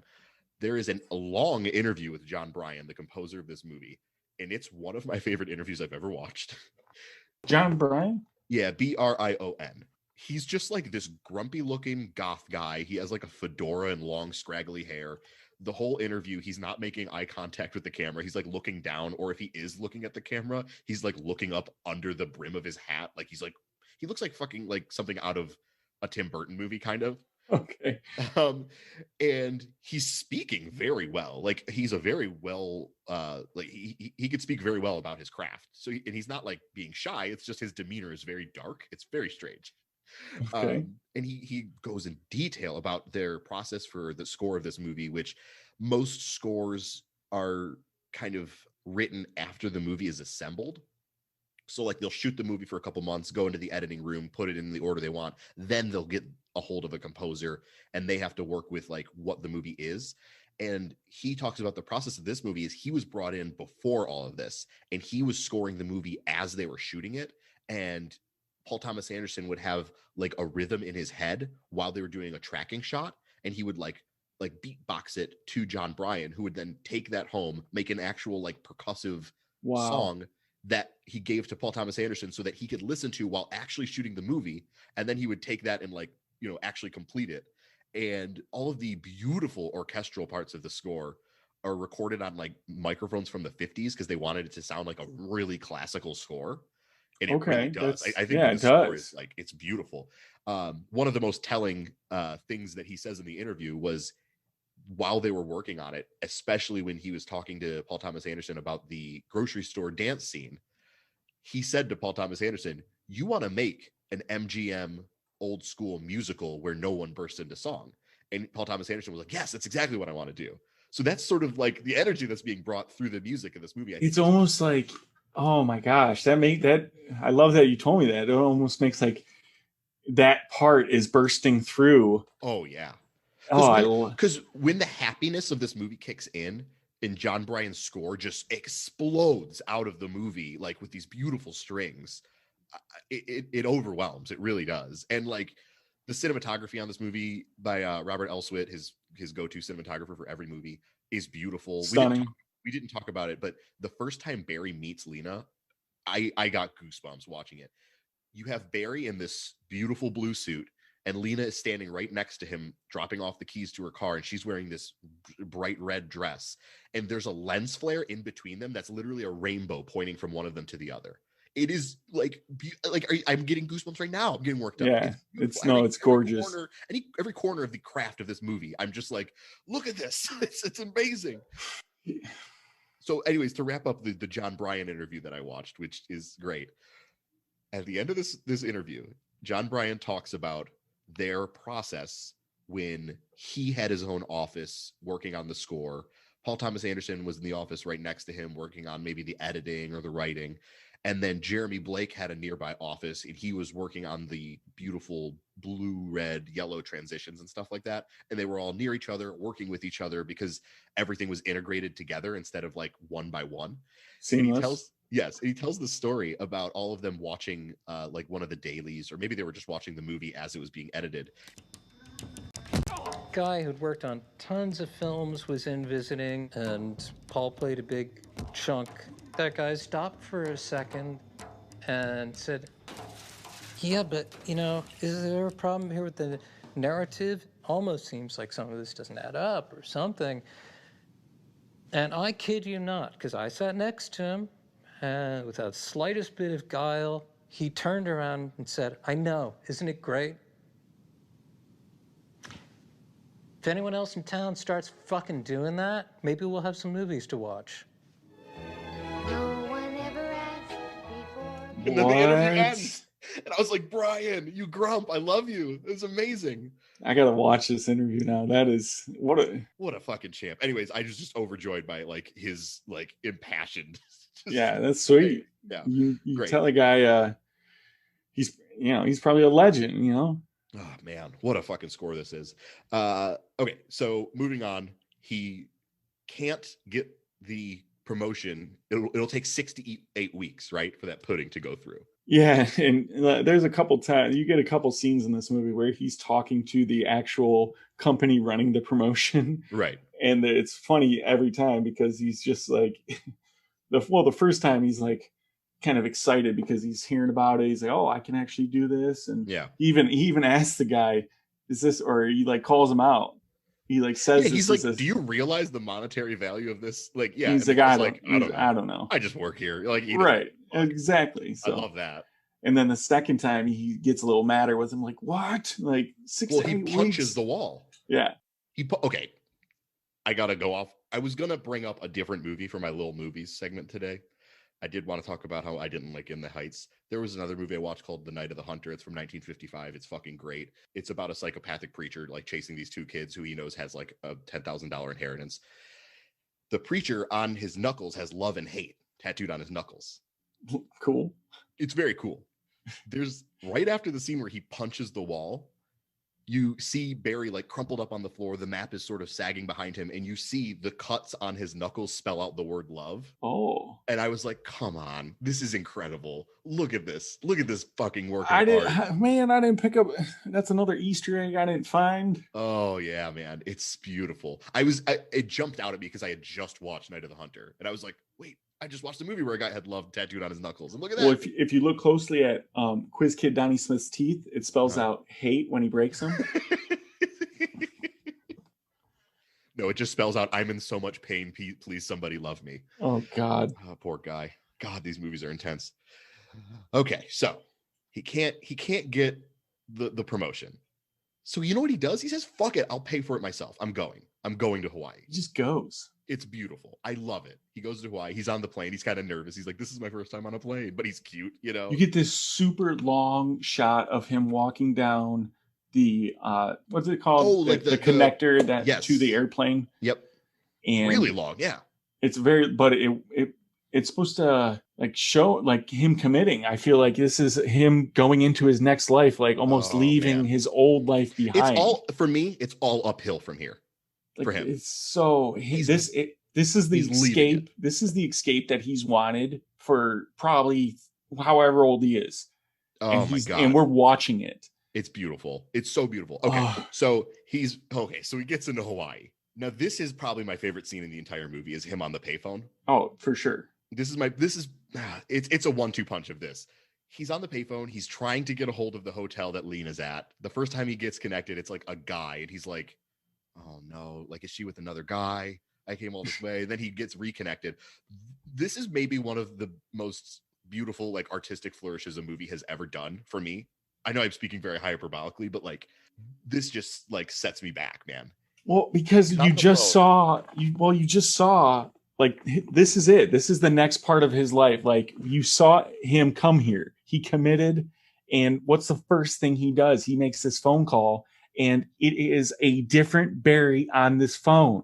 Okay. And I love seeing. Okay. Let me just talk about like the environment of this scene really quick. He's on this phone. He's in this phone booth. The sun is going down a little bit. There's a parade going on next to him. Everyone in the parade is wearing like white and red, which is like the only colors Lena wears. So I'm like, he's getting close. And then he can't get connected to Lena. He calls again. The phone's ringing. The score is swelling in this beautiful way. There's these really nice like bells or something like that. She says hello. At the exact same time she says hello, the phone booth lights up and like a ding happens on the soundtrack. It's literally like her voice has brought light and happiness into him. It's so beautiful. I love it. I fucking crumble at this moment. It's one of the best flourishes anyone has ever put in a movie. One moment, please. Thank you.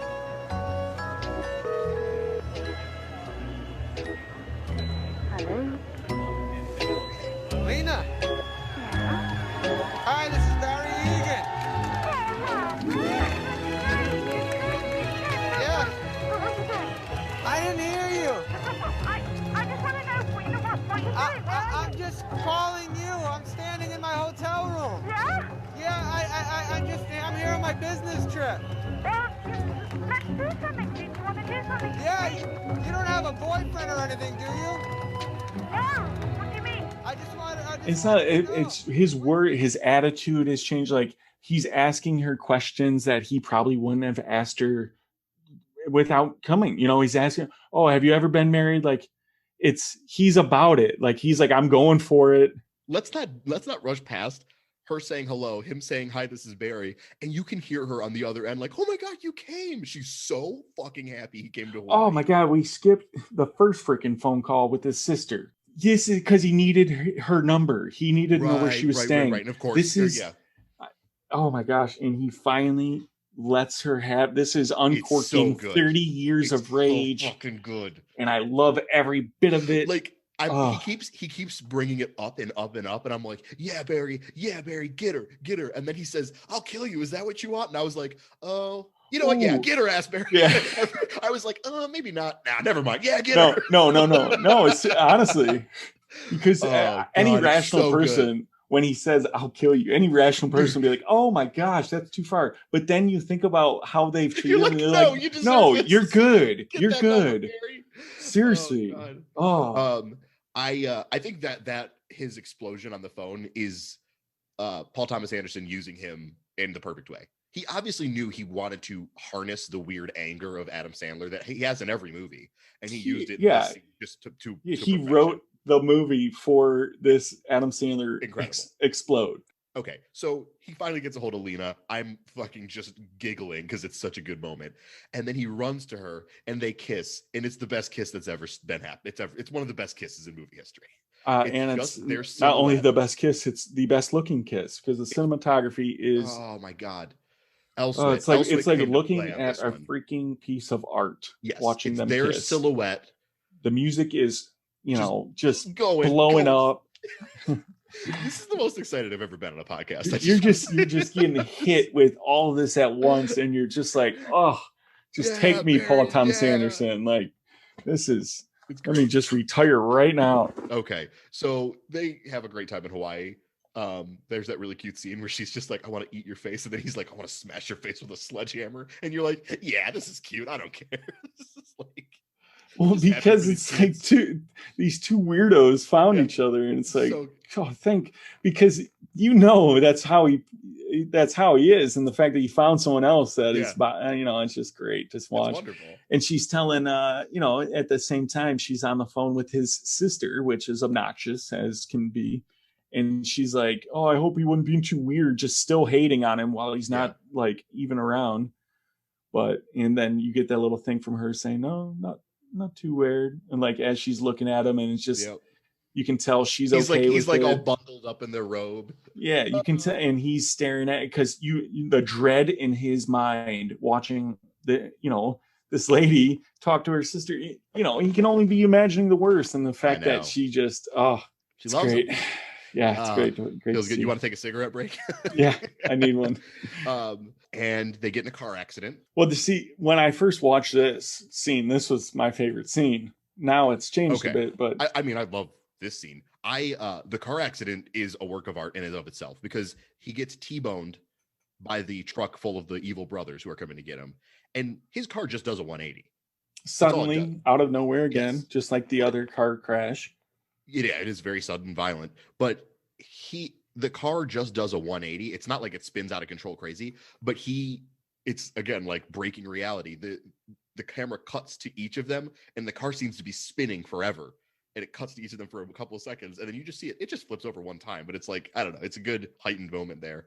And this is like, I was so high on their love a scene ago, and when this happens and he looks over at her and she's got the blood trickling out of her head, and he gets out of the car, I'm like, oh, the old Barry's gone.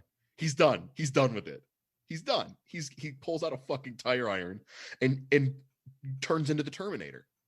Yeah, I mean, these guys never had a chance. He goes John Wick on him. Yeah, they were completely smoked from the moment he grabbed the tire iron and started walking towards him, calmly walking towards him with a fire in his eyes, and just completely owns him. Listen, they hurt her. It's done. Yeah, he has something to care about in his life. Like, get out of here. Well, I'm freaking out at this moment because the way Paul Thomas Anderson, like, you just it shows both their faces, and like you said, it cuts to her face, and I don't, car crashes are scary. Movies are scary. They can take someone away at any time, So when you see that bit of blood and it's a head injury, I'm like, oh no. And then, he just goes untouched and dominates them. But I'm still freaking out at this moment. Yeah. But luckily she's okay. They go, he smashes the meth head surfers, goes to the hospital. This part sucked. It hurts. It hurt a little bit. It hurts. He makes a mistake. Well, see, he calls Philip Seymour Hoffman. He calls her because this is the new Barry. So, he's done. And his girl was just assaulted. Yep. And he needs to put an end to this now. So he calls Georgia, and Georgia gets a dose of the Newberry. Oh boy, does she ever. And so it makes her go get Philip Seymour Hoffman, her boss. Now this is great. This is it's so good. I'll take all of this. I'll take anything you got. This is great. No, it's all great. I mean, Philip Seymour Hoffman and Adam Sandler screaming at each other over the phone. It's a work of art. I run a legitimate business here. Listen to me. What's your name, sir? Answer me! What's your name, asshole? I'm Barry Egan! How do I know? You could be anybody, You're a bad person. You have no right taking people's confidence in your service. You understand me, sir? You're sick. No. Shut up! Shut the fuck You have up! no right to take people's Shut up! Will you shut up? Shut up! Shut up! Shut up! Now! Are you threatening me, Dick? Why don't you go fuck yourself! Oh.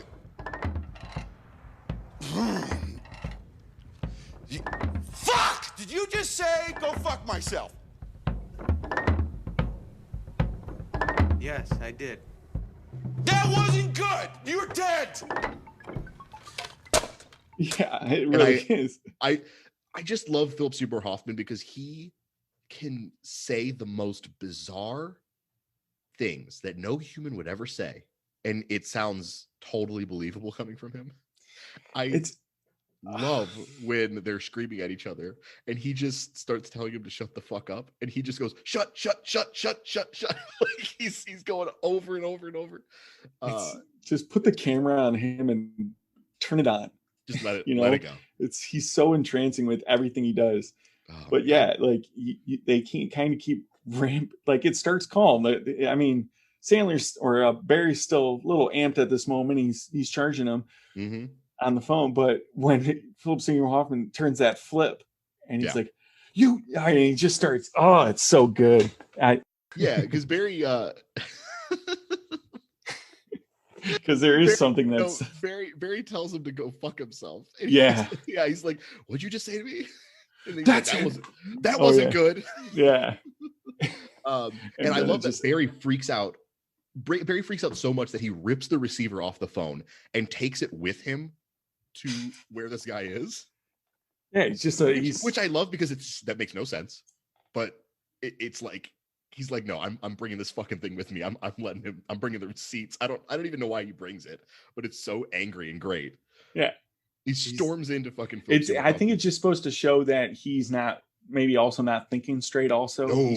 He's so filled with this rage that he's just the only thing he sees is destruction for this guy that's been ruining his life and hurt his girl. So he travels to Utah while Lena's still in the hospital. Right. And she wakes up, because she was a little injured, and she asks for him, and the nurse can't find him, so she goes home. So that hurt a little bit watching that. But before we get there, on his trip, so he goes to Utah. He travels to Utah. He walks into this you don't even get that right away. When you finally see Barry in the store, you get like this 30-second camera pause on. He's like a cowboy. Oh my gosh, it's so cool because Philip Seymour Hoffman is just getting his hair done. He's sitting in the barber's chair with his assist. She does it all for him, whatever she did. Yeah. And they stop talking, and the camera just. You see the shadow of him enter the room, and that's why they stop talking. And they look at him, and he's literally like a fucking cowboy entering a saloon, except instead of a gun, he has the phone receiver that he brought with him. It's the longest pause ever. And when you see the camera just slowly just shift over a little bit, and you see him standing there, and you're like, oh boy, it's good. It's about to go down. This is an incredible scene. They all are, but this is such a good scene because these two guys square each other up, and you're like, oh fuck, man. They just start walking. Philip Seymour Hoffman stands up, and they just start walking towards each other trains about to collide. Oh, and after the previous phone call, how nasty it's about to be, and they get about like an inch away, it's nose to nose, like old school umpire and coach yelling at each other, and it's just like, oh my gosh, this is about to be nasty.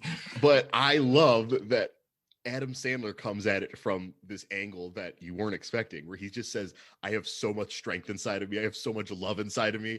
You don't know what I'm going to do. And you have no idea how much love and strength I have inside. It's like what you want for Donnie Smith at the end. You're like, it's the good version of that. It's what you want for everyone, just Philip Seymour Hoffman backs the fuck down.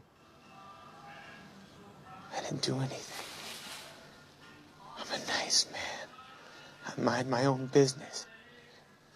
So you tell me that's that before I beat the hell from you. I have so much strength in me, you have no idea. I have a love in my life. It makes me stronger than anything you can imagine. I would say that's that, mattress man.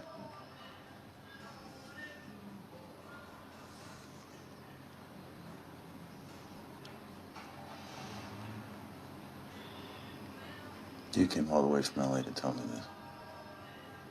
Yes, I did.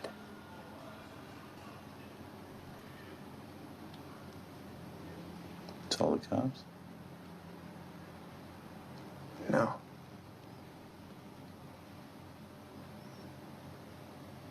All right. That's that.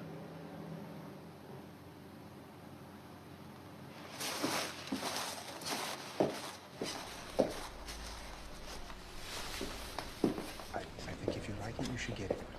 Now get the fuck out of here, pervert! Didn't I warn you? That's that.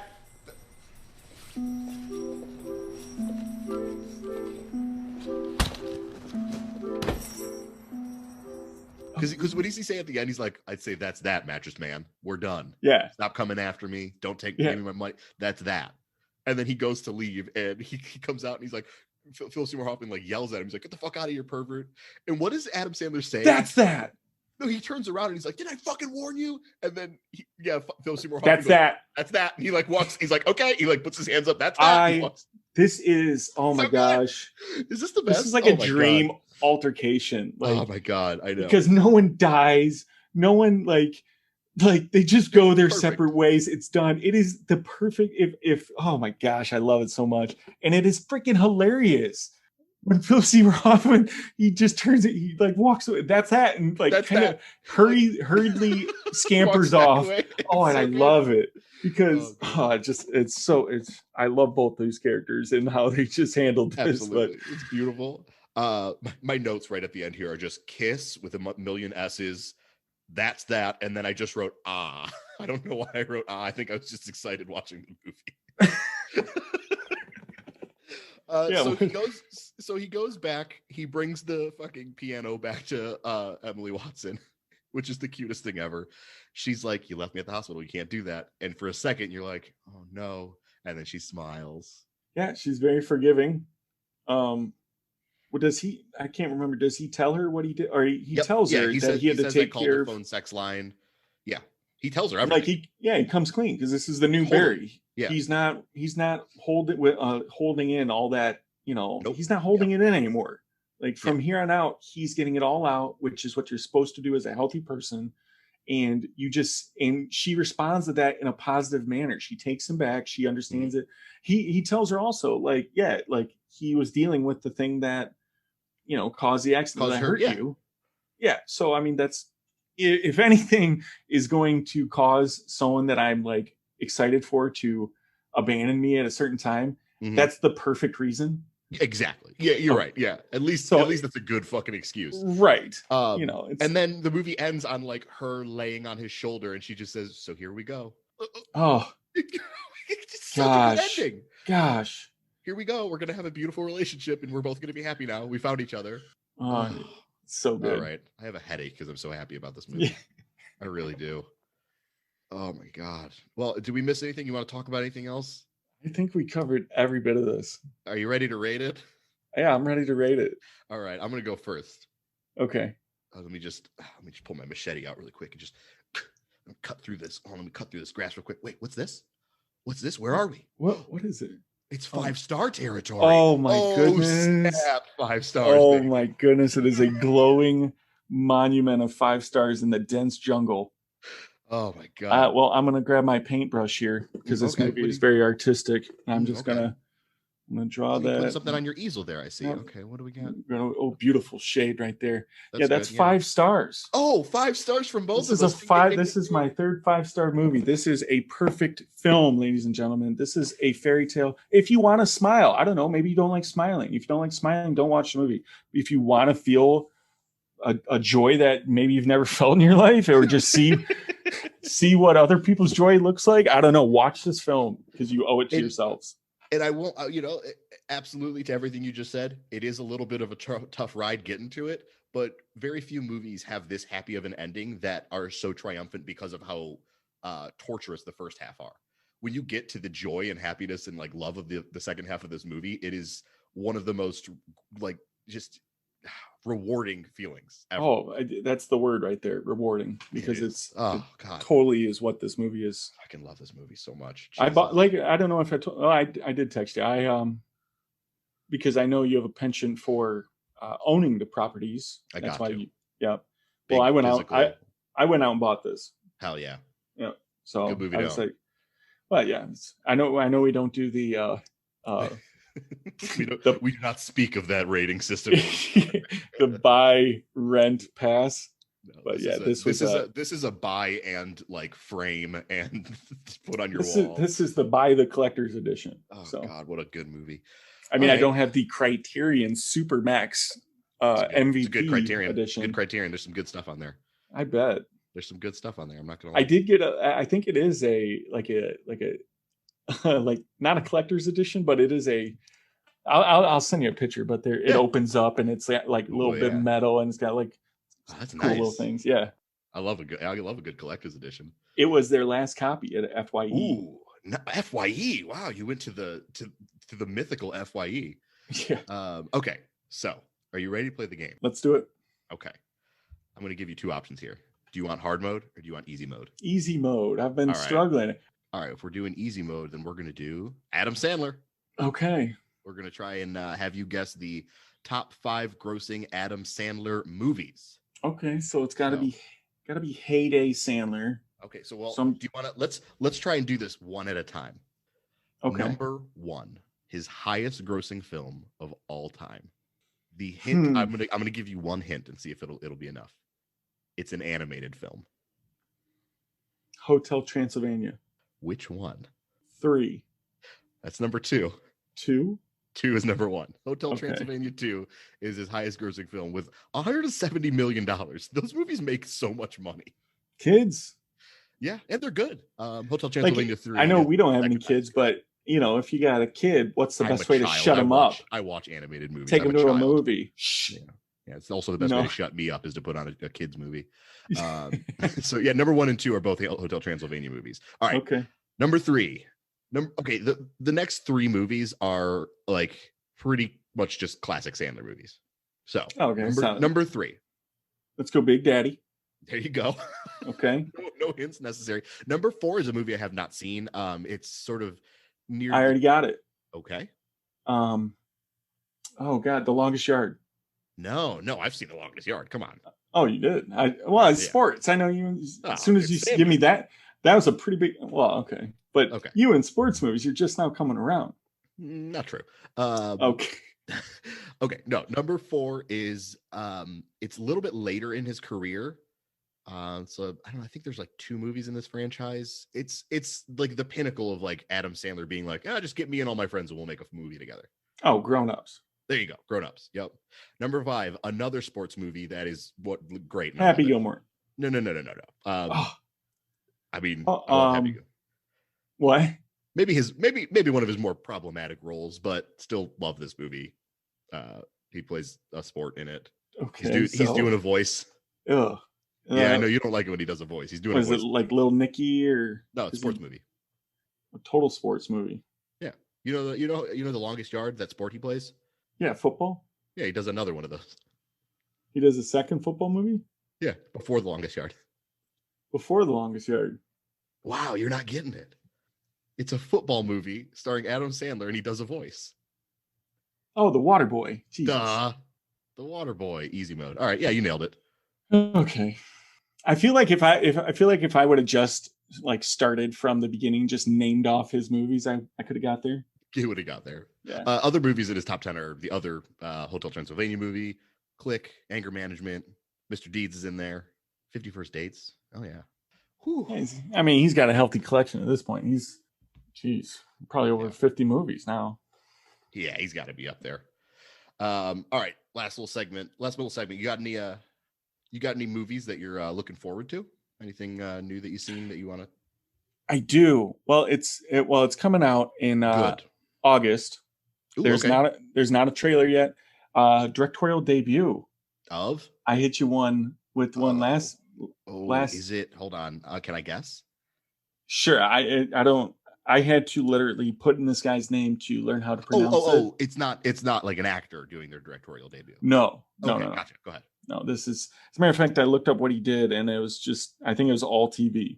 Sure. Okay. So, his name is Rodo Sayagis. Oh, my boy. Okay. I have no clue. No, okay. No, okay. Anyway, he's the reason why. I mean, like I said, it's a debut, so okay, it could be regardless. It is a sequel to a movie Okay. sequel to a horror movie came out a little bit ago called Don't Breathe. I never saw Don't Breathe. They're making a sequel to Don't Breathe? They are, because Don't Breathe was good. Is the sequel to this one called It's Okay, You Can Breathe Now? There isn't an actual, it's just called Don't Breathe sequel right now. But they should probably get together with a title because it's supposed to come out in August. So Do Breathe. Sure. Okay. I mean, yeah, I should check out Don't Breathe. I heard it's good. I haven't seen it. It's a refreshing take on the horror genre, and it kept me invested the whole way through. Right on. It's a good time to be a horror fan.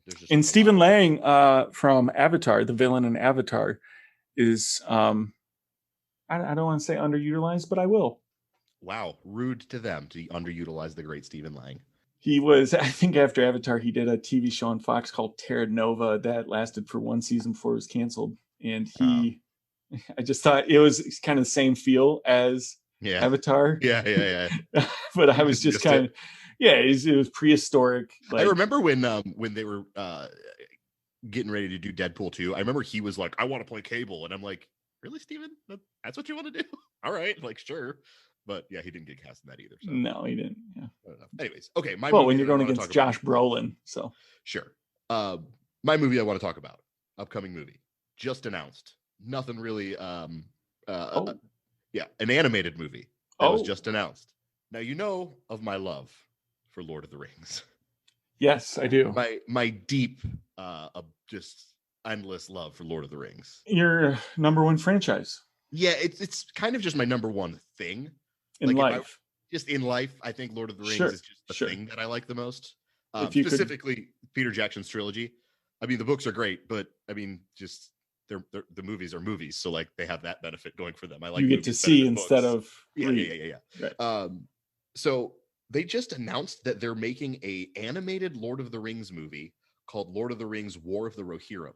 I heard about this. It is supposedly taking place in the same continuity as Peter Jackson's trilogy. And it is being done in a Japanese anime style, being directed by Kenji Kamiyama, who did Napping Princess. And I'm mostly excited for this because he has done a ton of shit for Ghost in the Shell, like a bunch of like movies and shows and shit like that. And like that's a very important property.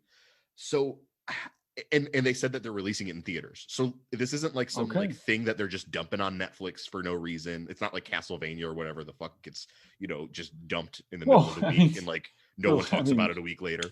Let's relax on the Castlevania hate. They're expanding it. This announced this week. There's a spin-off Castlevania show, so they're expanding the Castlevania verse. Is now cool. Can't wait for them to release the whole show at once. People to talk about it for 3 days and then never think about it again. Movies are better. Right. Let's just the Netflix model doesn't make any sense, but whatever. They've got fucking money coming out of their ass. It's just interesting to me that they're going to, because they've also got the Amazon show, which I don't think has anything to do with the movies. As far as I heard, that's standing on its own like that. Right. So I think it's interesting that they're just doing an anime movie that is in the same universe, and it's about like the Riders of Rohan and like what they were doing during the fucking Great War of the Ring. Like, sign me up. I think if it's a real movie, let's do this. Well, I love anime. Sure, so, me too. Yeah, I love Lord of the Rings also. Sounds like I'm going to be there. Yeah. Put them together. It sounds great. I'd love to watch them. So, and I love animation. So this is a big win for me.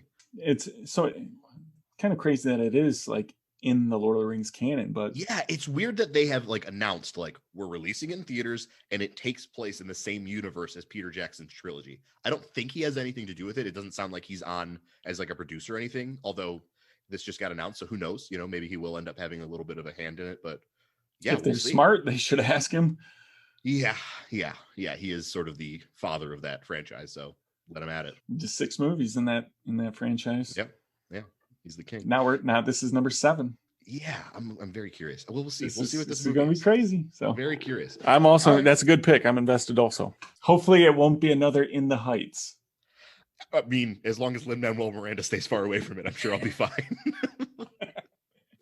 You don't want to see the Riders of Rohan dance a little, and I mean maybe, but not in his musical styling or whatever. Yeah.